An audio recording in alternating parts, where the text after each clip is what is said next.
of the bones. For seasoning, I went with a wet marinade consisting of Dijon, oyster sauce, and some fermented bean paste, which I lathered all over the roast to let it penetrate overnight. For the beef fat I trimmed, I rendered it out to get this liquid gold. You'll see why this is important later.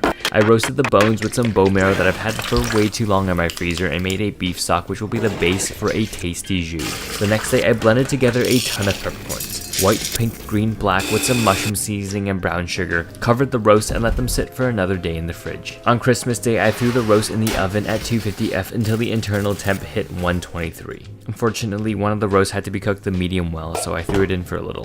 Now remember that beef fat we saved? I heated it up till smoking and gave the roast a hot shower of beef fat. Then back in the oven at 450 F to achieve that beautiful crust.